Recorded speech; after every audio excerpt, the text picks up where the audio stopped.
Good morning, good morning. Thank you. I appreciate it. Welcome to the 2017 South by Southwest Education Conference and Festival.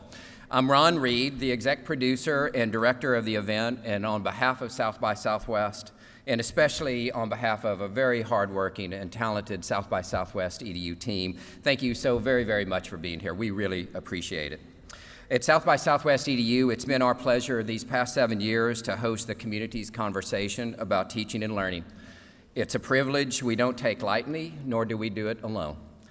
Those of you who know me know I'm a pretty thankful person. I've already thanked you, for instance, for being here this morning, but if you'll indulge me, there are perhaps a few more thank yous I'd love to extend. First off, as you know, South by EDU crowdsources our program. We do so via the Panel Picker platform, which we release every summer in June and July. This season, you proposed more than 1,300 sessions and workshops for us to consider. Thank you, thank you. I appreciate that. So again, my first task is to thank you guys. We appreciate your fueling and powering the event. I also want to thank the South by EDU advisory boards who review and evaluate all that goodness that you share with us and really help inform the final program. Our appreciation for their time and attention and energy just can't be overstated. Our deep thanks as well go to the organizations that support this community by underwriting networking events, partner programming, lounges, parties, and more. Through their gracious support, we hope to offer more than a meeting, but a learning experience that is both wide and deep and frankly second to none. And finally, I'd like to thank the more than 1,000 speakers that are on the program this year. All have contributed their time and attention in support of the broader community, that they give their time freely and invest themselves so deeply to share with us all. That's what we think makes South by Southwest EDU so special, so we simply couldn't do it without their tremendous contributions.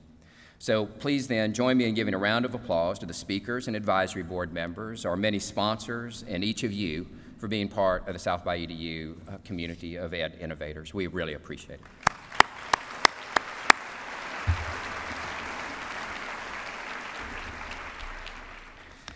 We look forward to the days to come and as always have a few simple objectives for you. Connect, discover, impact.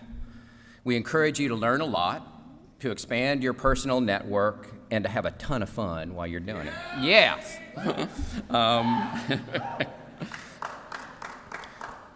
Before we hope that by doing these things that you're inspired and you're empowered to go home and really make a positive impact, be it in your classroom or on your campus, in your company, or your organization. Before introducing our opening speaker, I'll take just a minute or two to share that at South by EDU, the team thinks a lot about how to craft a really rich and varied learning experience for y'all. When we think of our conference sessions and workshops, those that occur here at the Convention Center or across the street at the Hilton or across the street that way at the JW Marriott, we've developed programming formats to help support a variety of learning styles. So from large room shared experiences in our keynotes to longer, more in-depth 2-hour hands-on workshops and even half-day impact-oriented summits, we complement with 10-minute mentor sessions, 20-minute Future 20 talks, and a variety of 30-minute stage talks throughout the program. We also think about how to help you discover innovative initiatives and solutions, so we offer an array of exhibitions. From the curated playground, which is right over there, where we host immersive experiential displays, to our industry hub at the JW Marriott this year, where we have displays and talks that really support the business of education. Also, the expo downstairs is open only to conference registrants today, but know that tomorrow it'll be free and open to the public, and we expect some 6,000 or 7,000 students and parents and local community members to come join downstairs. So again, we're excited for the array of options. And of course, it wouldn't be South by Southwest without a mountain of networking opportunities, including special topic meetups throughout the day, which is new this year, as well as lounges, happy hours, parties, and more. And on that note, I'll say that I'll look for you later this evening at our South by EDU opening party at Buffalo Billiards, right on 6th Street, and they're hosted by our friends at Renaissance Learning, which we appreciate. So finally, there are two quick things I'd like to touch upon before introducing the speaker. First, I want to highlight in our mobile app two functions. There, beneath each session description are references to feedback and ask and vote. For every session, there is a feedback opportunity, and we really encourage you to complete and submit. It won't take but a sec, and we are hungry for all the feedback we can get. So please, if you would be so kind, know that we would be grateful. In regards to Ask and Vote, this is a tool that helps support live polling and Q&A. You can, again, access that from your mobile app, or if you're working on a browser, visit Slido, slido.com, and enter hashtag SXSWedu, and you can have the same functionality that if you open up your mobile app, you got right there. So let's get to it. It's a sincere pleasure to introduce our opening speaker. What I'm most excited about is that he's really exploring a space that we all find particularly compelling, and that's the intersection of culture and learning. I say we're all interested in the topic. I don't know if you noticed, but we did a pre-conference survey, and several thousand of you responded to it. And one of the probes was about culture and learning. I found it interesting that 70% of you said it was very important, and another 23% of you said it's somewhat or pretty important. So when I say I think as a topic we are all intrigued and engaged by it, it's a fair observation. When I think of learning and culture, our opening speaker's work on reality pedagogy comes quickly to mind. A recognition that even as we put the learner at the center of our educational focus and energy, to do so successfully requires that we understand and engage with the learner in a culturally relevant and authentic way. I believe our next speaker is helping usher in a powerful way of improving schools and schooling. Right after his talk, he'll be doing a book signing at the South by Bookstore, which is in this building on level 3. So ladies and gentlemen, Associate Professor and Director at Teachers College Columbia University, and author of the best-selling book, For White Folks That Teach in the Hood, and the rest of y'all too, Reality Pedagogy in Urban Education. Please give a very, very warm welcome to Dr. Chris Emdin. Thank you. Appreciate it.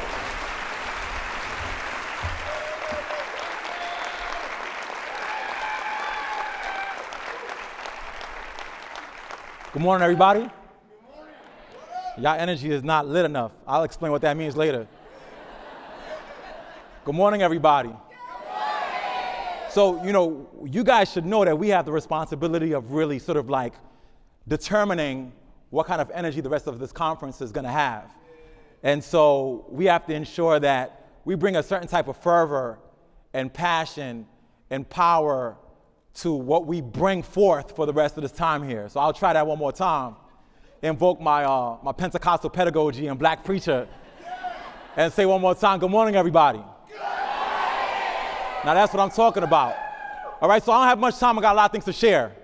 But I want to begin with a sort of precursor to my talk that is important for us to sort of like carve out and hash out. And we always have to hash these things out whenever we're having a conversation with folks who are invested in education from different perspectives. To me, being at South by Southwest EDU 5 years ago and then being here today really like speaks a lot to the fact that the general public is so much more engaged in discourse around education than ever before. It is rare that an organization that has intentions or has sort of an origin that's much separated from education has carved out this space and then grown so exponentially. And whenever that happens, you have to understand that you're bringing folks into the fold and into the field that may not necessarily align to the core tenets of those who've been doing this education work for real. And so before we get into the work, I want to make distinctions between the three audiences that we're going to have here today and speak to each of them. So first, I want to speak to our friends, my friends. And my friends are those folks who understand the idea that education is essentially the civil rights issue of our time, that we cannot have conversations about education without talking about equity and diversity, that we can't really call ourselves educators without understanding that our work is not just about teaching, but it's about understanding the social, emotional dynamics of teaching and learning, the culture of young people, psychology, sociology, all melded together in this perfect gumbo that happens when you get into the classroom. So I want to first of all talk to my friends who understand that. And y'all, not everybody in this room understands that. And then secondly, I want to talk to the enemies. And we got to be clear that we have some folks in the building who are enemies. And not enemies because they're inherently bad people, but they're enemies because they come to this conversation at South by Southwest EDU because it's a time for them to be able to pitch their new product or make social connections with folks in certain spaces or talk about their new tech initiative or tech company they're trying to build up or pitch stuff to schools and curriculum. And I'm just saying to you that if that's your sole intention of coming to a gathering of educators, in many ways I'm gonna have to position you early on as not being exactly where I'm at, so you're sort of an enemy. And then lastly, perhaps most significantly, I want to talk to the frenemies. And under the frenemies, there are certain distinctions that have to be made there as well. See, there are frenemies who know they're enemies, but come off as friends.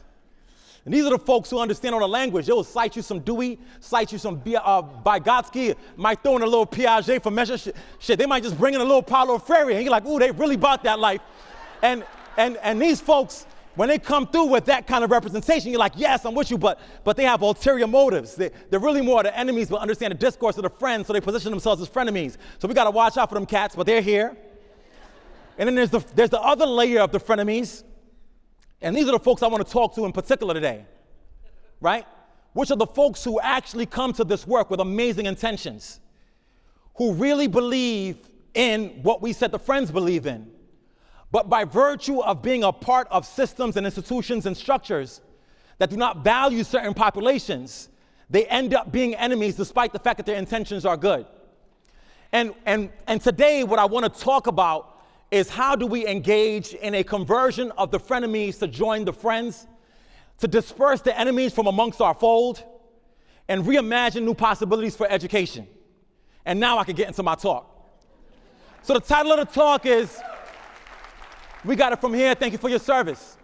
And before I really describe to you why I chose this topic, I have an image under there of the Dinka tribe. And the Dinka tribe is a tribe in Sudan that has a very storied and powerful origin and beginning. Early on in their history, the Dinka actually suffered from an outbreak of sorts of tetanus. And the tetanus caused the young folks to have lockjaw. And what the lockjaw did is it literally slammed the jaws shut. And because the jaws were slammed shut, it was impossible for those young people to get the food and the nutrients that they needed to be able to grow. Who's following me? Okay? And so the tribe had food available, but they couldn't feed their children. So they said, we've got to do something about this. So the only thing they could think about to do something about this was they said, you know what we're going to do? We're going to have to literally extract out, pull out the teeth of the young people once their teeth are formed.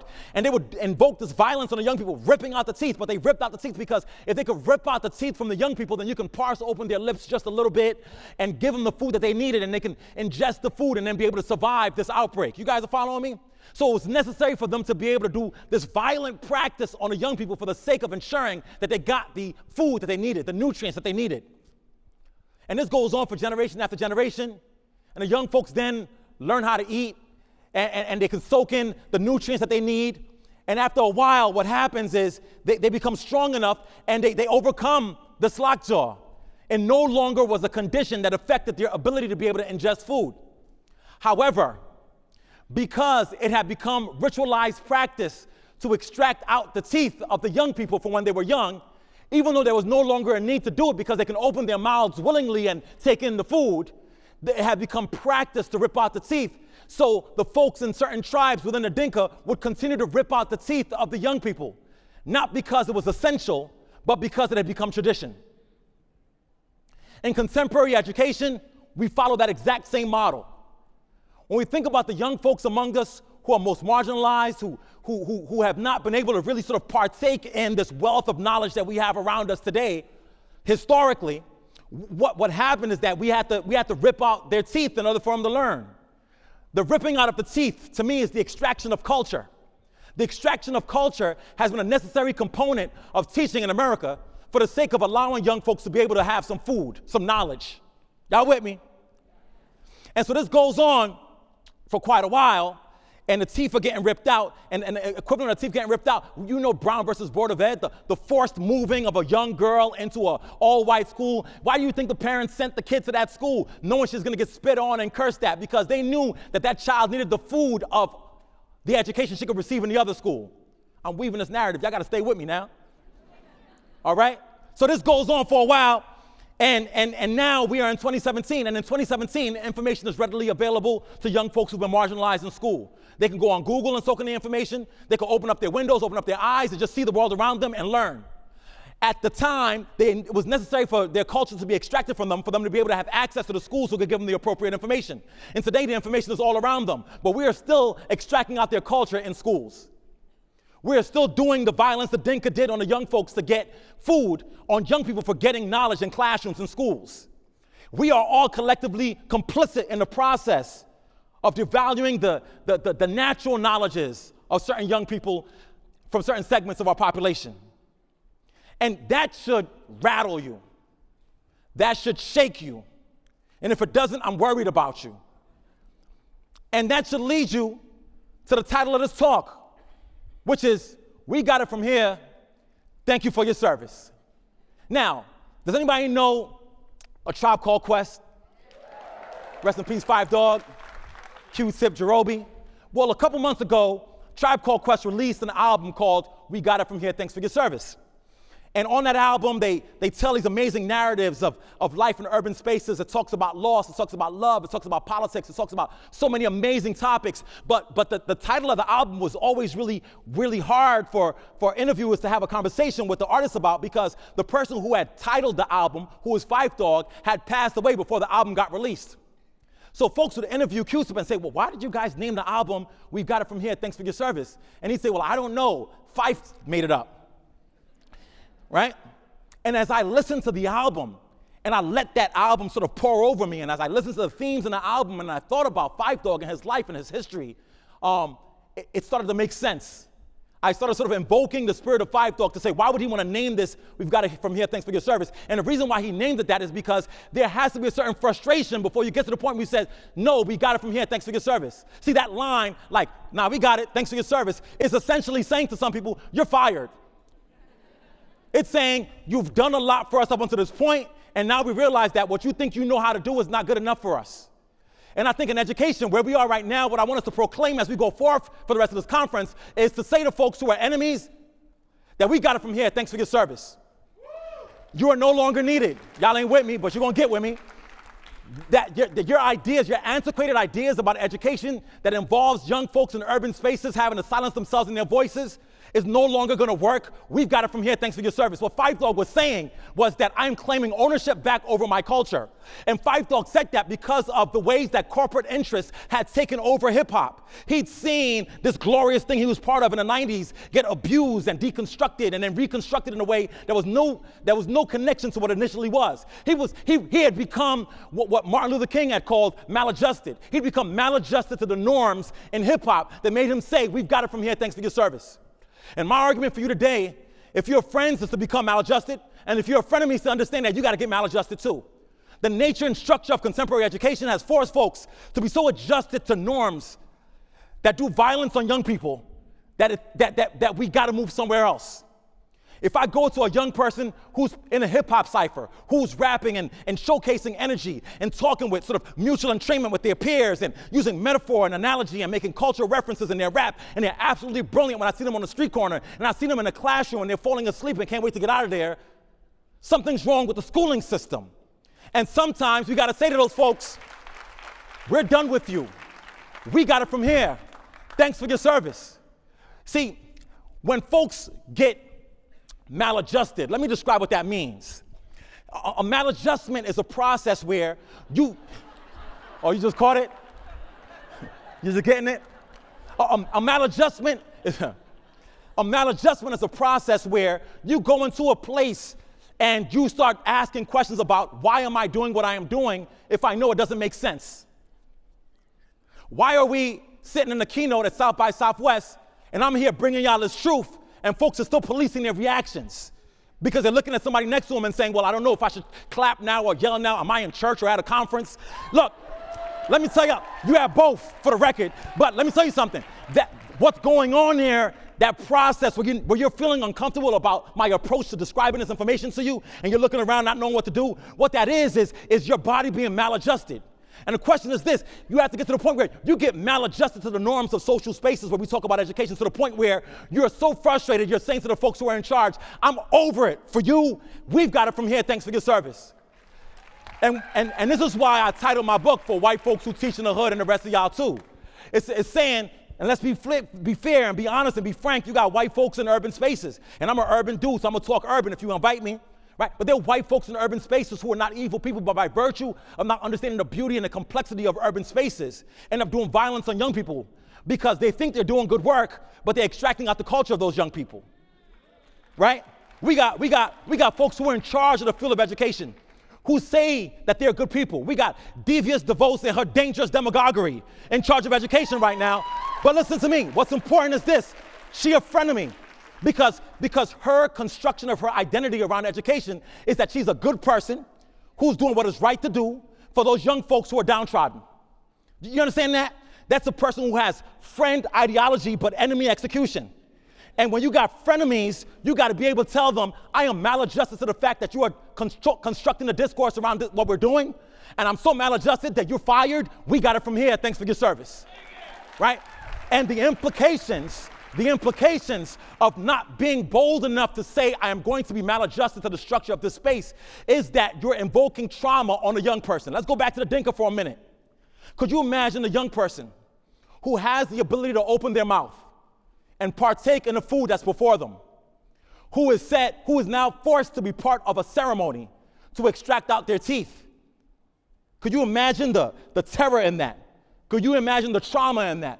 The trauma in being forced to go through something just because other folks say it's necessary when you know it isn't. That terror is contemporarily trauma. You understand me? And trauma is living in the full bodies of the young folks who are most marginalized in schools today. Whether it's urban schools or rural schools, folks who've been pushed to the margins are undergoing severe trauma. Right now, we got PTSDs going on everywhere, undiagnosed and need to be treated. And they're a function of folks being adjusted when they need to be maladjusted. A President Trump stress disorder is a real phenomenon. There are folks in urban spaces. Who see themselves being killed spiritually under the guise of a person who's going to make America great again. And their notion of America being great again is circling back to a history of education where they never have a voice. Y'all with me? We're talking about the fact that, let me just get real. We're talking about the fact that even as educators, the educators that we cite the most around how to improve education, their work was born out of an era where black and brown folks did not have a voice. So when you celebrating Dr. Seuss a couple days ago, you ain't understanding that Dr. Seuss was a person who perceived young folks of color and people of color generally as being not real, not authentic. But we celebrate their voices because those are the folks whose traditions we've inherited. Y'all with me? Wait, even an amazing pedagogue like a John Dewey is born out of an era where, even though he wants to talk about entering the child's mind, is born out of an era where particular children were not worth their mind entering into. So we're inheriting a trauma that's been deposited into the bones of the institutions that young folks are feeling. And if you can't name that trauma and be maladjusted to it, we ain't going nowhere. A poor teaching in schools disorder. Y'all know that one too, huh? Young folks in urban spaces who know how to engage with each other, who might play the dozens with each other. Anybody know what a dozens is? Snapping on somebody. You go into a school, you have a conversation with your friend, and you snapping on them, but you know it's all love, and then all of a sudden everybody thinks it's bullying, and then they suspend you. Simply because they can't recognize the fact that your culture is more complex than anything they could imagine. So they're ripping out your cultural teeth while you're expressing your cultural value. That's real. That's a trauma. A poor treatment and society disorder, where a young person a couple days ago was on video showing her dad getting picked up by immigration officers? You don't think that has severe effects on the psyche of that young person? Then you start asking questions about why are the black and brown kids underperforming? Because we're not diagnosing the trauma that's coming because we've been adjusted to a system that imposes that trauma and that violence on those young people. Like, that's what we want to talk about today. And then I also want to talk about a post-Trayvon stress disorder. A post-Trayvon stress disorder that talks about the fact that over the last 3 or 4 years, we've seen black bodies murdered and splattered across social media on a regular basis. And when we go into schools and classrooms, we said we have to focus on content. We can't talk about those emotions. We got to focus on the standards. We can't talk about those emotions. And young folks are carrying those things into the classroom every single day. We're ignoring them. We've become adjusted to the fact that the young folks have trauma. Y'all with me?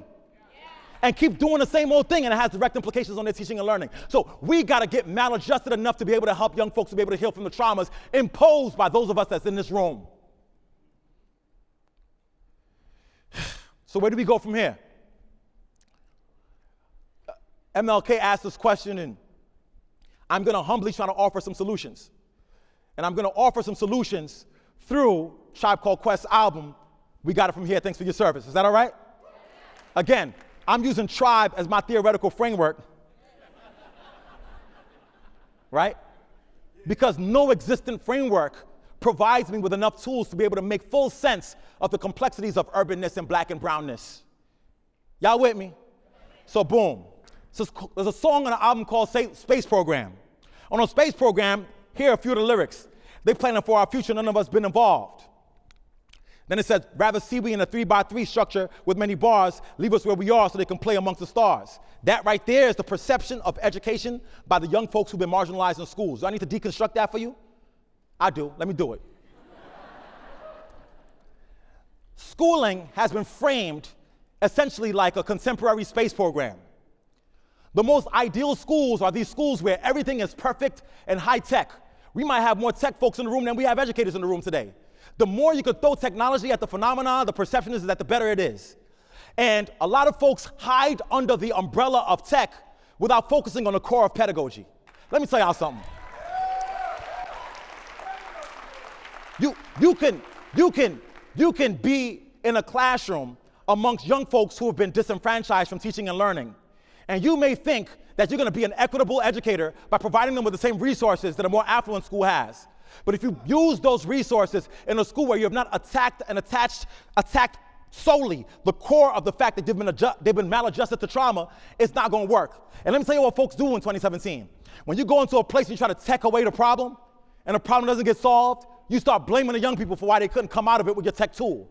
Well, your tech tool ain't focused on the reality of the pedagogy that's necessary for those young people to feel actualized, and so it becomes just a waste. We don't want to teach for the space program. We don't want to teach for souls. We don't want to teach to a common core. We want to teach to a recognition of the fact that we all have uncommon cores. Y'all ain't with me because I'm preaching and y'all ain't really with me. Look,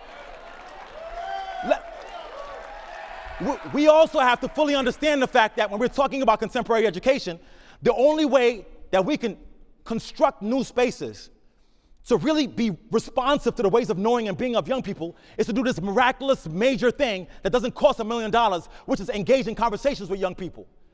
When Tribe says they planning for our future, none of our people involved, that's a reality that's being experienced by young folks in urban spaces.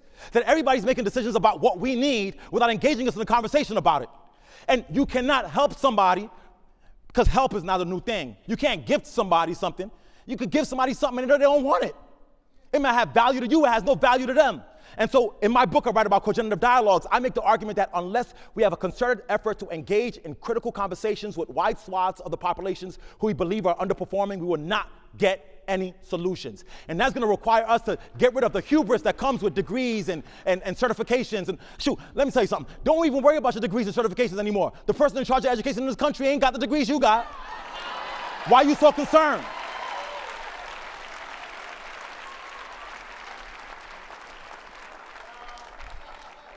The second part about it in that quote is that leave us where we are so they can play amongst the stars. A perception amongst young people that the whole world is setting up for a different economy while they're being left in the places that they're in. Can I talk to y'all this morning?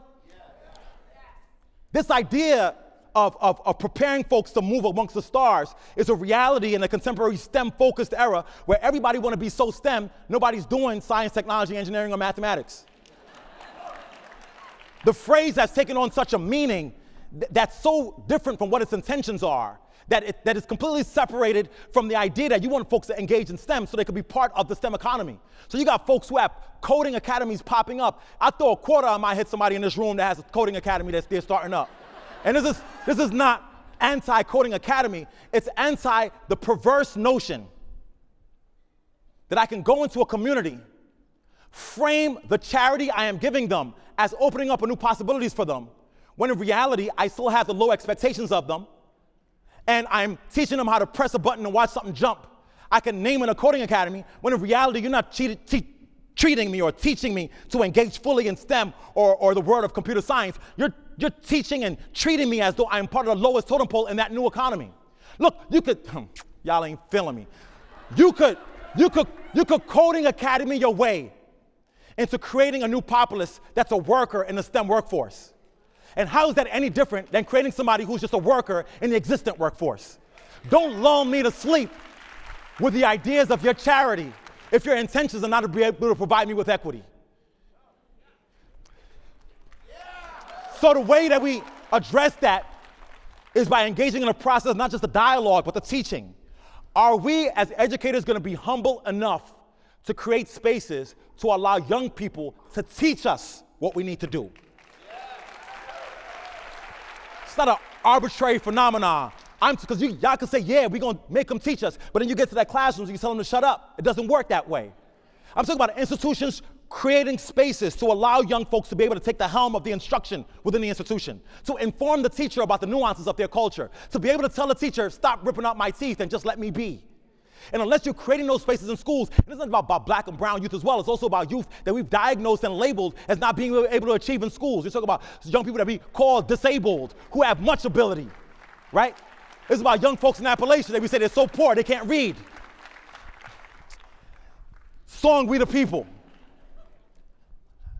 And in We the People, Tribe says, you bastards overlooking street art, better yet street smarts, but you keep us off the charts. Let me stop there. I'm gonna deconstruct that right there. The idea that part of the issues around contemporary education is the inability of educators to understand the complexities of localized, what they perceive to be non-academic knowledge. Y'all with me? A young person in urban America who could write a graffiti piece on the wall on a bridge that could risk their life to do it, and it's in 3D, is a young person who fully understands the inverse square law in physics. Right? A young person who is in their apartment right now, downloading free software and constructing an album and then becoming a multi-platinum selling artist, Chance the Rapper, overnight, is a person that has, by the way, you know, Chance's story is that his first mixtape was created when he was kicked out of school on suspension. You guys know that, right? I just want y'all to understand the connections here. When I can't fully express my brilliance on my own term in the academic space, and I get pushed out of that space, I go to reclaim another space to be able to express my intelligence and my brilliance. Now, the inability for schools to recognize the forms of brilliance expressed in the non-academic spaces is not a reflection of the inability of the population, it's a reflection of the inability of the school to understand the complexity of my knowledge. Look, the goal here, and I keep telling y'all this, is for us to understand that we got to get young folks to feel like they are equally as ratchet as they are academic. Some folks in here don't even know what I mean by ratchet. The understanding that, just a little hood dictionary, to be ratchet is to be, you know, in an urban space and fully exemplify all that folks think are the most negative aspects of urban culture, right? So I've been called ratchet a bunch of times, right? Because he loud and he talk a lot. Ain't he from Columbia? Why he saying ain't? You know, like those kind of questions. But I pride myself on being equally as academic. I'm an anthobiochemist by training. You ask me something about chemistry, I'll flip it on you in a heartbeat. But here, I could do it if I need to, bruh. Right? You know what I mean? I could tell you, I'm a physicist, lyricist, spitting this ridiculousness to witness the ignorance I dismiss. If Newton's laws of motion, y'all ain't even ready. But here's the point. Here's the point. The point is, One might express a very vernacular form of discourse that is perceived as non-academic, and they're treated as though they don't have the opportunity to be able to engage academically. And the more that schools can open up and allow those vernacular forms of cultural expression to be valued in academic spaces, young folks express their brilliance in schools and then attach themselves to traditional academic knowledge. Your inability to recognize that is what leads us to what we're doing today. Y'all understand me? So the goal of school is to construct and celebrate bachelordemic identities. I just hit y'all with a jewel, you ain't even know it. Right? So next, it says, so motherfuck your numbers and your statisticians, fuck y'all know about true competition. And it's important for me to say this here because the chief mechanism to be able to maintain some of the violence that's being imposed on young folks of color is people hiding behind fake numbers that have no meaning. Now, I'm a scientist by training. I love mathematics, but we've started this dangerous era in contemporary education where we pie chart, graph chart our way into ignoring real problems. Yeah. And a lot of us are so STEM and math phobic that we allow those who are the minority in the population who say they're STEM folks to just spew these things out because you're so scared to ask questions about it. And the reason why you're so scared to ask questions about it is because you've been conditioned to believe that you're not intelligent. Just like you are imposing on young people. You know, broke people break people. Hurt people hurt people. We are educators. We never get the opportunity to be central in the discourse about education. Because there's a natural perception by folks outside of our field that we don't know what we're talking about. Or that we're just there because we had no other options. No, I'm here because I need to do what I need to do. I've been called to do what I need to do. And we gotta embrace that fact. So educators go into classrooms inheriting a perception about educators from the public writ large that you are just there because you had no other options. So when you go into the classrooms and you have not troubled the fact that people see you as less than, the first thing that people do when they have power is replicate oppression. So you start treating your young students as though they are less than, and then the cycle continues. See, trauma is generational. The newfound research in epigenetics tells us that what we thought was just social phenomena are deeply deposited into our DNA. And if you've not healed first from your culture being enacted or extracted, you're gonna do the same processes with young folks of color. That's why the book is called For White Folks Teaching the Hood and the rest of y'all too. Because we oftentimes think that folks of color are naturally gonna be the most effective educators with young folks of color. And let me tell y'all something. We got a lot of black and brown folks walking around with white supremacist ideologies invoking violence on young people. And unless you get a chance to heal from that fact, we can't get nowhere. This is why you got folks opening up schools in urban spaces, right? And they frame it as if it's a choice or an option. I'm giving you an option for a better school, but it's not ever a true option because you put black bodies in charge to be the face of an oppressive pedagogy that simply just doubles down on what we know hasn't been working in the existing school. I told South by Southwest if they want me to come, I'm gonna tell the truth.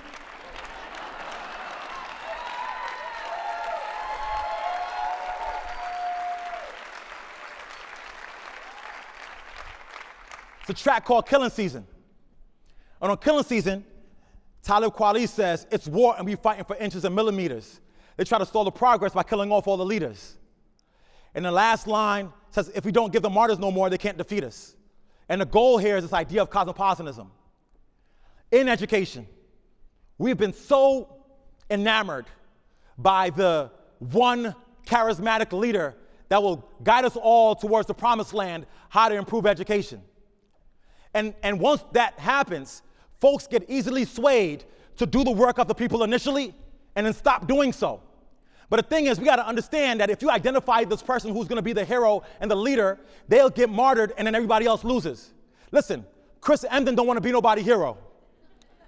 I don't wanna be anybody's leader. I wanna be part of a consortium of folks who are gonna work with me as friends, as comrades, to be able to push back against the existing system. And that's why we have hip hop ed. Any hip hop ed folks in the building? Make some noise, hip hop ed. Hashtag hip hop ed. Every Tuesday night on Twitter. 9 p.m. to 10 p.m. Eastern.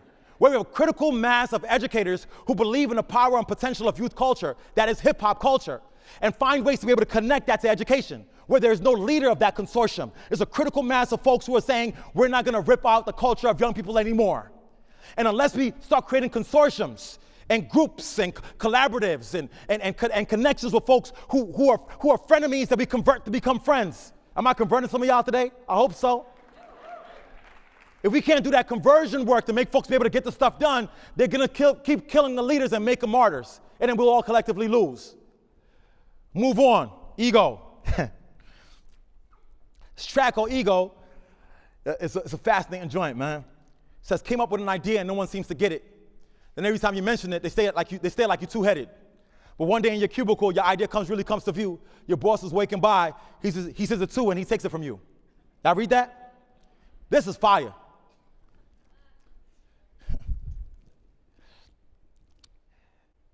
There are people in the world of education who are simply here to listen to good ideas and monetize off of them. Yeah. Are y'all listening to me? Yeah. And I'm all about people getting their bread. But you can't take and not give back. Yeah. You understand what I'm saying? Folks of color in this country have been the backbone of this country and have invented any idea about education that we could ever think of. People talk about, the reinvention of project-based learning. Let's construct a project-based learning experiment to improve education. Post Brown versus Board of Ed, when we had separate but equal schools that were truly unequal, and you had a young family who was sitting in a school down the hill that was performing well, mind you, who was there with their children in this school that didn't have enough resources. And were looking up at the schools up the hill and saying, I want to be able to get my child into that school because I really care about education. And force their kids into that school. And then when the students get into that school, the students start underperforming, which is a birth of what we know today as achievement gaps, even though they were performing well in the localized schools. Well, let's look at what was happening in the localized schools. It was project-based learning before people came along and named it project-based learning and started selling project-based learning. If I'm in a school in the hood and there's a leak in the roof and I ain't got nobody to be able to fix the roof, who gonna fix the roof? The kids gonna fix the roof, their parents gonna fix the roof. And then we're gonna teach math and science and English and history through the fixing of the roof. This idea of engaging in projects around our learning experience has been part and parcel of what black and brown folks have always done since the beginning of time. The difference is, your boss is walking by, he sees it too, and he takes it from you. So the boss comes by and takes the idea and extracts out the magic of the phenomenon. Folks got project-based learning exercises that miss the whole core of project-based learning that work for young folks of color, which is that our projects was based on service learning. If I was gonna fix that roof, it's because fixing of the roof will help my school to be better. So I have a social emotional connection to not just the school, but to the activity, which now connects me to the content. Now, you got kids in the hood who's engaged in a project-based learning problem about how to create the best skis to go down a hill, and they ain't never skied before. The extraction of context from pedagogical practices that we have done since the beginning of time ends up being the demise of these new novel ideas. Y'all with me? And sometimes you gotta say, I'm not gonna let my ideas get stolen anymore. I only got 17 minutes, so I'm gonna move on because they told me I gotta make some time for questions. So, where we are now is to reimagine this age-old quote. And the quote was, you guys have all heard this one, right? They tried to bury us. They didn't know we were seeds. So those of us who I said in the beginning who are friends, folks try to bury us. They know we were folks of color in urban spaces. They tried to bury us. They know we were seeds. So the seeds stayed underground and the seeds grew. And as the seeds grew, they became trees, and the trees became strong and healthy. And as those trees grew, folks were like, oh man, that's not what we wanted to do. We wanted to bury them. So they chopped down the tree and let the limbs of the tree fall back into the ground. And then they reburied the limbs of the tree. Y'all with me? And as they reburied the limbs of the tree, they put it back underground. And as it went back underground, it became dirty and it became mired with pressure and it turned into coal, which had less value than even the seeds to begin with. But then they tried to bury the coal underground and they added pressure to the coal underground, pressure of testing to the coal that was underground, pressure of new options in schools that don't really mean anything to the coal that was underground. And as they did this, the coal got buried underground, but the seed became a tree, the tree became a limb, the limb became wood, the wood became coal, the coal became diamonds. Because coal under pressure becomes diamonds. And right now, for those folks who've been marginalized historically in schools, from young folks in the hip-hop generation that were told that they are anti-academic, anti-intellectual, they have nothing, we are at a point now where we know our worth. where we understand that we could be ratchetemic in academic spaces. You're not going to make me feel less than because you don't know how to speak like you're from the hood. And where we are now is understanding that we know we are diamonds. So we got it from here. Thanks for your service. Those who are going into our communities to abuse us and take out and mine our genius and tell it back to us, we got it from here. Thanks for your service. For those folks who construct and create new standards that have no true meaning because they don't connect to the culture of young people, we got it from here. Thanks for your service. For folks who create these pop-up schools that only does violence on young people and fudge numbers so they can continue their existence while they demonize the public schools who they can invest in to do the work for young people. We got it from here. Thanks for your service. For the frenemies amongst us who have more investment in making a 2-year commitment to our urban schools so they can go on and further their career because we're only a rest stop on a path towards your true life. We got it from here. Thanks for your service.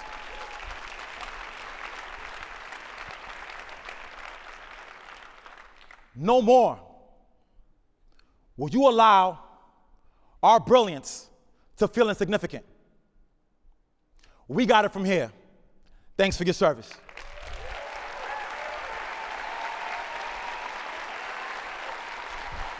Thank you.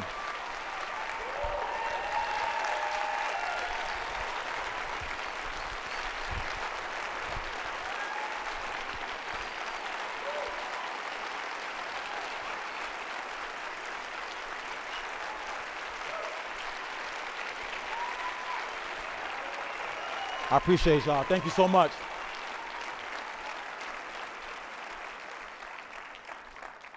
So I promised I was gonna leave 15 minutes for questions. I left 13 minutes and 26 seconds. So there's a mechanism now that you guys can use the South by Southwest app, I believe, to ask some questions, and I think they're gonna raise up here, and I'm gonna answer a couple of them. This is so fancy. You guys should see this. Oh, you see it? You do.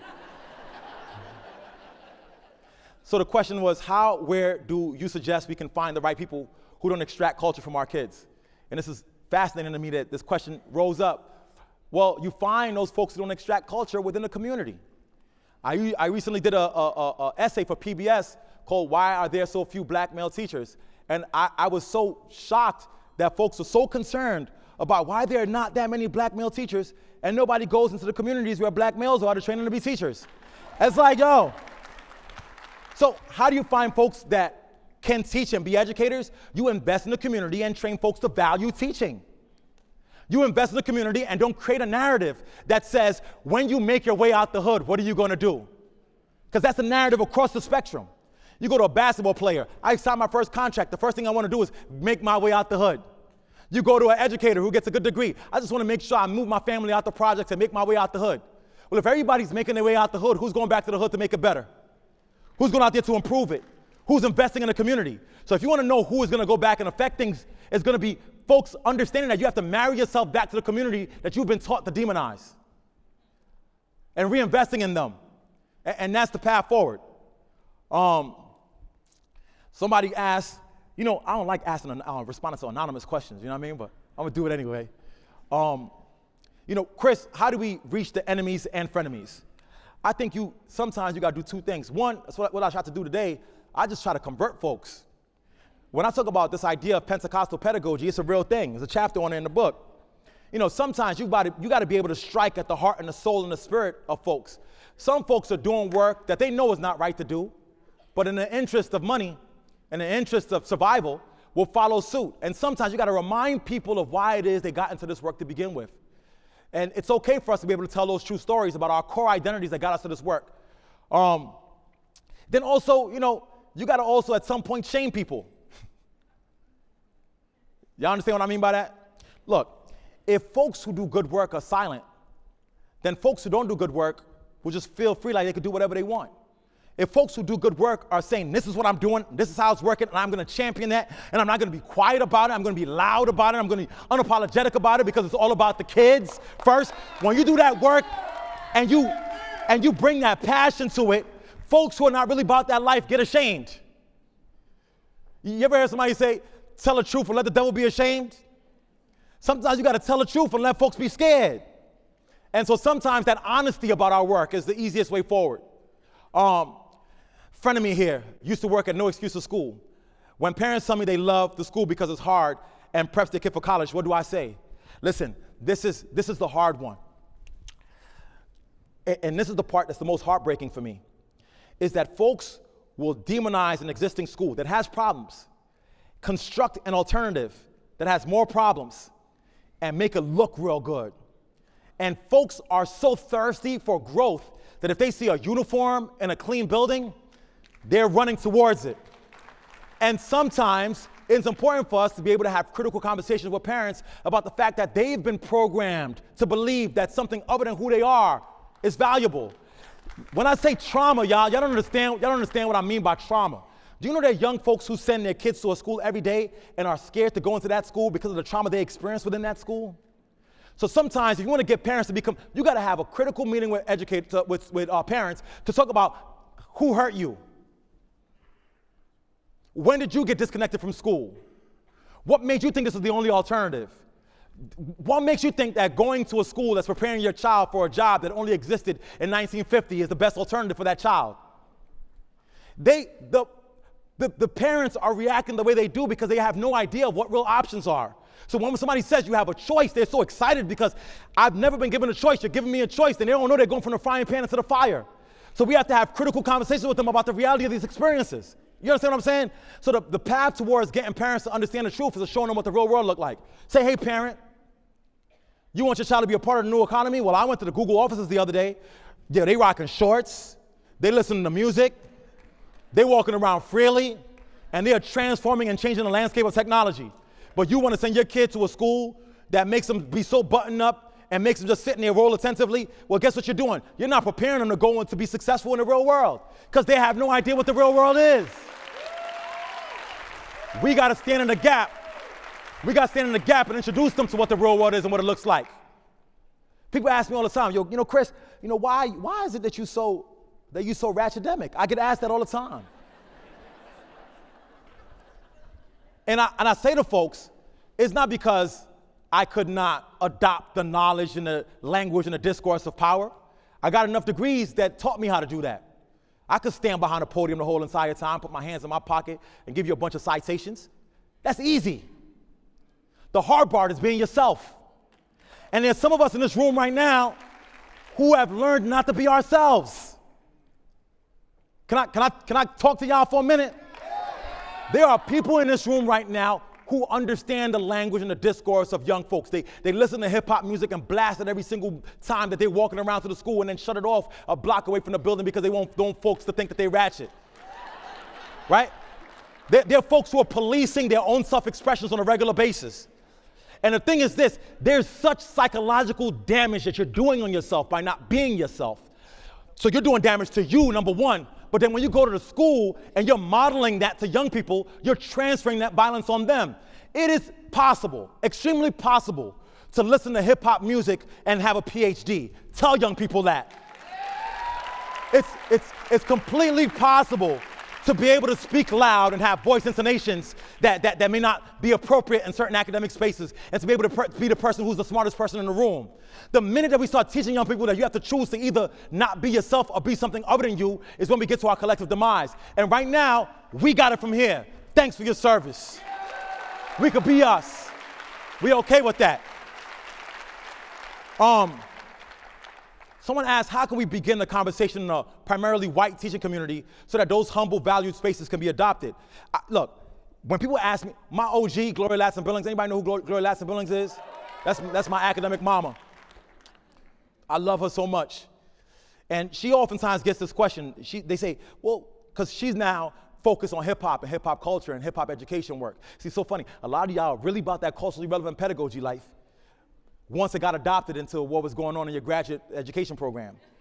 But you're not really about culturally relevant pedagogy life, because culturally relevant pedagogy means that you're consistently responsive to the ever-shifting expressions of culture. So you understand it intellectually, but you don't understand it in practice. See, the OG who championed the phrase culturally relevant pedagogy understands that the culture of young people is hip-hop, so she got to go to hip-hop. Y'all like, well, I'm a culturally relevant pedagogue, but that hip-hop, it's problematic. You see what I'm saying? So the way you talk to folks in these spaces about how to engage in this work is to say, listen, if young folks in schools say, I don't want to learn Shakespeare, if Shakespeare is the conduit through which you introduce them to more literature, what do? Stop teaching Shakespeare? You teach it anyway. They say, I don't like hip hop, it's misogynistic and it's violent. You say, you know what? Hip hop has been the best vehicle for me to be able to teach about misogyny. Y'all ain't ready. That young folks who are expressing misogynistic behavior that is problematic, once I bring that hip hop text to the classroom, they're first of all shocked that I brought it in. Then I have to ask them the honest truth. This is what the music is saying. This is what you're ingesting on a regular basis. Do you fully agree with that text? And then he starts saying, well, not really. Because some corporate entity decided that was going to be what they were going to sell back to the young folks. But if you give them the opportunity to be able to deconstruct that fully, they start realizing that's for them. Well, the same thing with white folks in predominantly white spaces. Introduce them to the complexity and the beauty of hip hop and hip hop culture. Introduce them to lyrics that might be more transformative. Utilize it as a tool to be able to engage them. Look, the issue is this, you just can't be scared. Don't be scared. We can't get nowhere if you're scared. One of the chapters in my book, it says, is courage.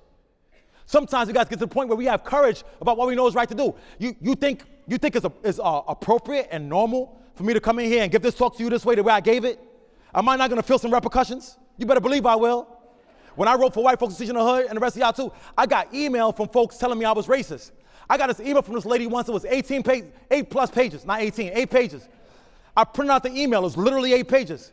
You are racist. How could you say white folks? You use the word hood and all this stuff. And then the last paragraph of the book said, and when I finally read the book,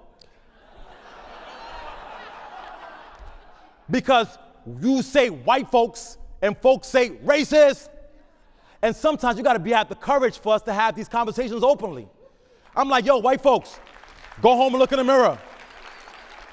I ain't make that up. Are you white? Okay, there's some things you need to do to work in urban spaces. You see what I'm saying? And I think the openness in an era of hyper-political correctness about these issues, again, back to my topic, you get adjusted to it. People get adjusted to inequity.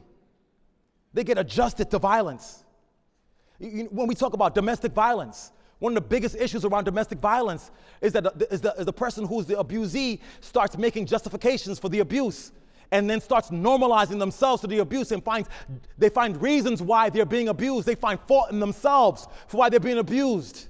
And I don't at all want to minimize the trauma or the significance of talking about domestic violence, but the world of education, educators, teachers are in a deeply abusive relationship with the structures of traditional schools. We're getting beat up. We're being told now we can't do what we know is right to do, and we start making justifications for why that institution is right. At some point, you got to be like, no more. You got to say, look, we got it from here. Thanks for your service. Can we get back to this theme? I got 2 minutes, probably like 2 questions. And the way it's been going today, maybe just 1 question. What about private schools taking students out of their local public schools? Though a choice, do they understand what they are losing? I don't think folks know, and this is why I do this work, is to let folks understand that you are worthy and valuable as you are. And I'm going to teach you with high rigor, high expectations, but the path through which I get to rigor and expectations is not through divorcing who you are, but using what you are as the path to get there. And you know, I was at a talk probably about 3 months ago, and I had a conversation with a guy, and he said, man, I went to school, in the 50s. And I remember that I had a little, it was an all-white school, and we had this little black girl who was brought into our school. She was bussed in. And every single day, she would sit in the classroom, and she would literally urinate on herself. And then all the kids in the class would make fun of her because she was urinating on herself. And I would tell my mom about this, and my mom says, well, you just go talk to her. And it was, the trauma that comes, people don't understand the trauma of being the only one. And parents will send their kids there because they're in search of an opportunity. But if the opportunity first is mired through this idea of doing this trauma and this violence on you, then it's not worth the experience. Now, I'm not saying that I want to segregate schools. What I'm saying is that if we're going to move education forward, we can't have segregation pedagogies. Y'all ain't following me? If you go back to the analogy I gave you about the schools that were successful in black and brown spaces and the wanted to go to the other schools, you have to understand that we integrated the schools. We sent black kids to white schools, but we never integrated the curriculum. We never integrated the pedagogical approaches. We never integrated the community. And so you can physically integrate the schools, but without integrating the approaches, it still becomes a violent space. Now we're in 2017, the schools are more segregated than they've ever been. So now we got resegregated schools, but using the pedagogical frameworks of the integration schools. You understand what I'm saying? So it's going to require us having a more robust approach to teaching and learning, not just in white schools and black schools, but in all schools. Because also we got to keep in mind, all students benefit.